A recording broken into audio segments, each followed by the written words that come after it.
आपका स्वागत है। मैं विवेक बिंद्रा, मोटिवेशन स्पीकर और बिजनेस कोच। आज बात करूंगा इजराइल देश की, एकमात्र यहूदी देश इस पृथ्वी पे। भौगोलिक दृष्टिकोण से इतना छोटा है कि अमेरिका के कैलिफोर्निया में 20 इजराइल आ सकते हैं। पॉपुलेशन इतनी कम कि हमारे मौनी अमावस्या पे जो कुंभ मेला होता है, 4-5 इजराइल तो हम 2 घंटे में नहला देते हैं। लेकिन दुनिया का 8वां सबसे शक्तिशाली देश बनाए, टेक्नोलॉजी और स्टार्टअप्स के मामले में पूरी दुनिया को पीछे किया है इसने। छोटी आबादी के अंदर इतनी ताकत, और ऐसा देखिए देश है, आप उससे लड़ाई नहीं कर सकते इजराइल से। अगर इजराइल का कोई शत्रु है, एक तो बचेगा नहीं वो जिंदा, उसको उखाड़ के खत्म कर देगा, नेस्तो नाबूद तबाह कर देगा। इजराइल का ये एक नीति है। उसकी क्या नीति है? अगर आप मेरे दुश्मन और आपने मेरे एक नागरिक को मारा, आपके देश में घुस के 10 को मारूंगा, जो कर सकते हो कर लेना। इजराइल को दुनिया में सबसे ज्यादा सुरक्षित देश माना जाता है। इसकी सुरक्षा के पीछे कारण क्या है? इनकी खुफिया एजेंसी है मोसाद। मोसाद ऐसी खतरनाक इनकी एजेंसी है, पूरी दुनिया डरती है इनकी इंटेलिजेंस से। जो उनकी इंटेलिजेंस एजेंसी, अगर आप उंगली तो उठा दो उनके ऊपर। 1972 का वो म्यूनिक ओलंपिक की घटना थी, जिसमें फिलिस्तीनी आतंकवादियों ने इनके 11 खिलाड़ियों को म्यूनिक में मार दिया था।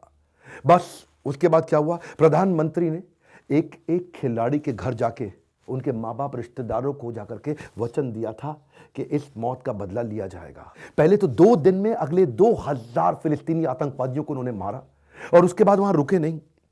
ढूंढे वो कौन कौन लोग थे जिन्होंने 11 खिलाड़ियों को मारा, और उसके बाद दुनिया भर में घूम घूम के अगले 16 साल तक, 1972 से 1988 तक, एक एक घर में घुस घुस के, किसी भी देश में क्यों ना हो, उखाड़ के निकाल के खत्म किया। ये है इनकी खुफिया एजेंसी। इसलिए ये देश इतना सुरक्षित हो गया है। 1976 में भी युगांडा के अंदर कुछ आतंकवादियों ने इनके 54 नागरिकों को बंधक बना लिया था, और जब इन्होंने बंधक बनाया, इन्होंने, इजराइल ने कोई नेगोशिएशन नहीं की। ये चुप रहे, चुपचाप जाकर के युगांडा देश में घुसे, और घुस करके अपने सारे नागरिकों को रातों रात छुड़ा के बाहर निकाल के ले आए। ये जो इनकी एजेंसी है, बेसिकली क्या करते हैं, इनके 85 लाख पॉपुलेशन वाले देश में 35 लाख लोग तो आर्मी के अंदर हैं। इनके देश में हर आदमी को, हर औरत को आर्मी की ट्रेनिंग लेनी जरूरी है, 3 साल की कम से कम। औरत होगी तो 2 साल, आदमी होगा तो 3 साल आर्मी की ट्रेनिंग लेनी है। यहां की औरतें भी जेब में हर जगह अपने पास बंदूकें, अपने पास सारे हथियार लेके चलते हैं। एक्चुअली अगर आप पीछे जाए ना, सेकेंड वर्ल्ड वॉर के दौरान नाजी गवर्नमेंट, हिटलर ने 60 लाख यहूदियों को, 6 मिलियन यहूदियों को जान से मार दिया था। गैस की पाइपलाइन में जिंदा जला के खत्म करके मार दिया था। और वहीं उन यहूदियों ने उसके बाद में अपने अलग देश की डिमांड करी थी, और उसके बाद फिलिस्तीन से अलग हुआ था। तो उसी समय से आसपास के सारे मुसलमान देश इसके अगेंस्ट रहा करते थे। और वहीं पे इजराइल को खत्म करने के लिए इजिप्ट और जॉर्डन के बीच में एक समझौता हो गया। समझौता था कि अगर इजराइल द्वारा हमारे मुल्क पे हमला हुआ तो दूसरा मुल्क पहले मुल्क का साथ देगा। वही हुआ। 1967 के जून में इजराइल इजिप्ट की सीमा पर युद्ध शुरू हो गया, और जल्दी ये सारे अरब मुल्कों तक फैल गया। इसमें केवल अब इजिप्ट और जॉर्डन नहीं रह गए थे इजराइल के खिलाफ। इन्होंने Iraq, Kuwait, Syria, Saudi Arabia, Sudan, Algeria, सारे देशों को साथ में लिया। इजराइल को खत्म करने के लिए इन्होंने जॉर्डन को अपना बेस बनाया। जॉर्डन में आर्मी का बेस बना, और इस वॉर को जून वॉर का नाम दिया गया। पर इससे पहले कि ये इजराइल पर अटैक करते, 5 जून को इजरायली एयरफोर्स ने इजिप्ट के तकरीबन 4000 फाइटर जेट को जमीन पे ही उड़ा दिया। इससे सारे दुश्मन देश घबरा गए, और पूरा जंग 6 दिन के अंदर ही खत्म हो गया। इजराइल जानता था कि अगर उसको जीतना है तो पहले हमला करना ही होगा। बस इजराइल ने तुरंत जॉर्डन के आर्मी बेस पे जितने भी लड़ाकू विमान थे, उन पर ताबड़तोड़ हमले शुरू कर दिए। मामला रुका नहीं, अरब मुल्कों ने अपनी सारी फौज सीमा पे नीचे लगा दी और जमीनी लड़ाई शुरू करी। न केवल युद्ध जीते, बल्कि एक्स्ट्रा गाजा पट्टी भी अपने नाम कर ली। जब ये एक्चुअली देश स्वतंत्र हुआ था ना, जब ये फिलिस्तीन से अलग हुआ था, तब छोटा था, लेकिन लोगों ने इस पे युद्ध किया, अटैक किया। ये अटैक में उनको मार के उखाड़ता, और फिर उनकी कोई जमीन हथियार लेता। धीरे धीरे आज इजराइल का साइज जितना था शुरू में, उससे बड़ा हो गया है। इतना आर्मी इन्होंने स्ट्रांग कर लिया इंटरनली। मार खा खा के, पिट पिट के इन्होंने शुरुआत में इतनी आर्मी स्ट्रांग करी कि आज पूरी दुनिया इनसे डरती है। आज इन्होंने इतने एम्यूनेशन आर्मी के लिए अपने तैयार कर लिए कि न केवल खुद यूज करते हैं बल्कि एक्सपोर्ट करते हैं। आज ये दुनिया के सबसे बड़े एक्सपोर्टर्स में, आर्म्स और एम्यूनेशन में आ गया है। इंडिया इसका one of the biggest importer है। इंडिया को काफी हथियार ये आकर के दे रहा है। आप जानते हैं नेतन्याहू के साथ मोदी की दोस्ती, ये दोस्ती का कारण एक्चुअली इसके पीछे बिजनेस भी होता है। हैरान न हो तो एक बात बताऊं, ये एकमात्र देश है पूरी दुनिया के अंदर जिसने एंटी बैलिस्टिक मिसाइल सिस्टम से अपने पूरे देश को कवर कर लिया। ये जानता है कि मेरे आसपास बहुत शत्रु हैं, आप इस पे कोई मिसाइल छोड़ तो दो, आप इस पे कोई रॉकेट किसी प्रकार का अटैक कर तो दो, हर चीज हवा में ही खत्म हो जाएगी, इनकी जमीन को छू ही नहीं सकती। और वैसे इन्होंने उसकी अलग तैयारी ऐसे कर रखी थी, बंकर बना दिए पूरे देश में जगह जगह। जैसे ही कोई युद्ध होगा एक सायरन बज जाएगा पूरे देश में, लोगों के पास बंकर होंगे, ऑफिस में बंकर, घर में बंकर, बिल्डिंग, मॉल, कहीं भी चले जाओ, खेलने का स्टेडियम होगा वहां भी बंकर होंगे। ऐसे कि आप उसके नीचे चले जाओ कोई आपको खत्म ही नहीं कर सकता। होटल्स भी इन्होंने ऐसे बना दिए जो दुनिया के सबसे सुरक्षित होटल है, जहां नरेंद्र मोदी रुकते हैं, अमेरिकन राष्ट्रपति सारे आके रुकते हैं, डोनाल्ड ट्रंप भी आके रुके थे। ये ऐसा होटल है कि इसकी बिल्डिंग को आप किसी भी बम से खत्म कर दो, उड़ा दो, पर उस कमरे के अंदर कुछ नहीं होगा। कुछ कमरे ये लोगों ने ऐसे बना दिए हैं कि वो बिल्ड किसी भी प्रकार के बॉम्ब से भी उखाड़ा नहीं जा सकता। इतनी तैयारी ये लोग इंटरनली कर लेते हैं, पर यहां रुकते नहीं। इनकी खास बात क्या है, ये टेक्नोलॉजी बनाते हैं, पहले खुद यूज करते हैं, फिर पूरी दुनिया में जो उनके खास दोस्त हैं उनको जाके दे आते हैं। और तो और जो उनकी गाजा पट्टी है ना, गाजा स्ट्रिप, वहां से कोई अटैक ना कर दे, उसके लिए उन्होंने सी बैरियर तैयार कर दिया है। इतना लंबा कई किलोमीटर का सी बैरियर एक हाइट का ले लिया है, कोई तंगी ना कर सके। आर्मी के जवान कम पड़ जाएं तो रोबोट तैयार कर दिए हैं कि रोबोट्स पे युद्ध लड़ सकें। एक्चुअली आपके मन में ना एक क्वेश्चन आना चाहिए कि इतने अनस्टेबल एनवायरमेंट में, इतना जियोपॉलिटिकल अनस्टेबल एनवायरमेंट, उसके बावजूद ये खड़ा कैसे हुआ? आसपास अनस्टेबिलिटी थी पॉलिटिकल, लेकिन अंदर इनकी अपनी पॉलिटिकल सरकार बहुत स्टेबल थी। वॉरेन बफे और बिल गेट्स भी बोलते हैं कि इजराइल इतनी सारी आसपास तकलीफों के बावजूद सबसे स्टेबल देशों में से है जहां पे आप इन्वेस्टमेंट कर सकते हैं। दुनिया के बड़े कॉर्पोरेट जायंट आज यहां के इन्वेस्टमेंट कर रहे हैं नैस्डैक में। अगर आप देखें लिस्टेड कंपनी में इजराइल की कंपनी चाइना के बाद सबसे ज्यादा है। अगर आप जापान की कंपनी सारी जोड़ लें, इंडिया की जोड़ लें, जर्मनी की जोड़ लें, साउथ कोरिया की जोड़ लें, फ्रांस, यूके सब जोड़ लें, वो भी नैस्डैक में इसकी बराबरी नहीं कर सकता। इजराइल की टेक इनोवेशन का स्टार्टअप, इसको silicon valley of middle east बोला जाता है। आज सबसे ज्यादा तेजी के साथ टेक्नोलॉजिकल हब और स्टार्टअप यहां बन रहे हैं, सबसे तेजी से इनोवेशन हुए हैं। कोई भी दुनिया की बड़ी टेक्नोलॉजी कंपनी ले लो, उसका R&D सेंटर अगर इनको विश्वास है तो इजराइल पे है। इनको इजराइल की सरकार पे, इजराइल की मैन पावर पे, इजराइल की पॉलिसीज पे, सारी अमेरिकन सिलिकॉन वैली की कंपनीज को बहुत विश्वास है। बैक ऑफिस सेटअप यहां बनाना शुरू किया। इन्होंने किया क्या, एक इंटरनल संस्था बना दी इसके लिए, इजराइल इनोवेशन अथॉरिटी।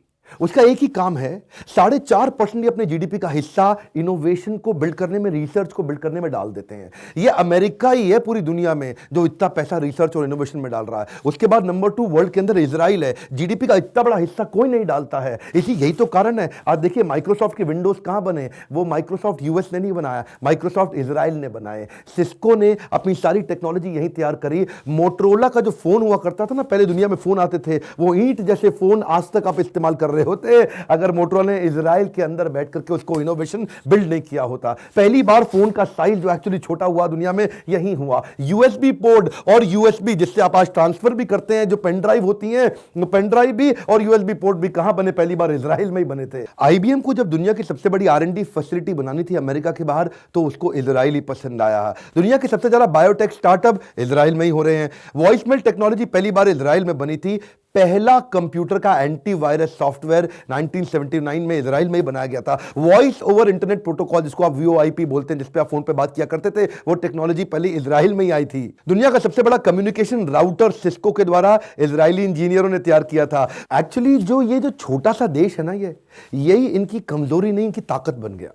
कैसे ताकत बन गया? क्योंकि देश छोटा है तो ये कुछ भी बनाते हैं उसको तेजी से स्केल करके, क्योंकि अपने देश में ज्यादा बेच ही नहीं सकते, क्योंकि पॉपुलेशन नहीं है, मार्केट साइज नहीं है, तुरंत इजराइल से निकल के पूरी दुनिया पहुंच जाते हैं। हुआ यही, क्योंकि जब ये इजराइल से निकल के पूरी दुनिया में जाने की इनको आदत पड़ गई, तो दुनिया का एक्सपोजर लेके अपने देश में फिर से आ गए। अपने देश में क्या है, अपने देश में बहुत आदमी, बहुत जनता है, जो बनाएगा अपने गल्ले पे यहीं बैठ के बेचता रहेगा, लोग आके लेते रहेंगे। इजराइल में बड़ी दिक्कत थी है जी, इजराइल तो है छोटा सा, तो वहां से इनका ग्लोबल माइंडसेट बिल्ड हुआ। उसके बाद इन्होंने क्या किया, ग्लोबल वेंचर कैपिटलिस्ट और ग्लोबल स्टार्टअप्स को इनके प्राइम मिनिस्टर ने इनवाइट किया अपने देश में और बोला कि मिल करके यहां पे कंपनी खरीदो, मिल करके टेक्नोलॉजी बिल्ड करो, मिल करके इन्वेस्टमेंट करो। तो वहां पे कल्चर आ गया। इससे इन्होंने एक मॉडल चालू किया, जिस मॉडल को ग्लोबली क्या बोलते हैं, ICDS मॉडल। ICDS मॉडल को जरा ध्यान से समझिएगा।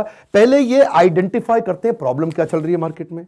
उस प्रॉब्लम को आइडेंटिफाई करने के बाद ये अपनी पूरी मैन पावर को, अपनी टेक्नोलॉजी के लिए जो R&D सेंटर्स है वहां पे उनको बोलते हैं, देखो यंग बच्चों को एक काम करो, ये प्रॉब्लम मिल गई है, इसका सोल्यूशन बनाओ, क्रिएट करो, क्रिएट करो उसका सोल्यूशन, और क्रिएट करके उसके बाद अपने देश में पहले डिलीवर करो सब लोगों को।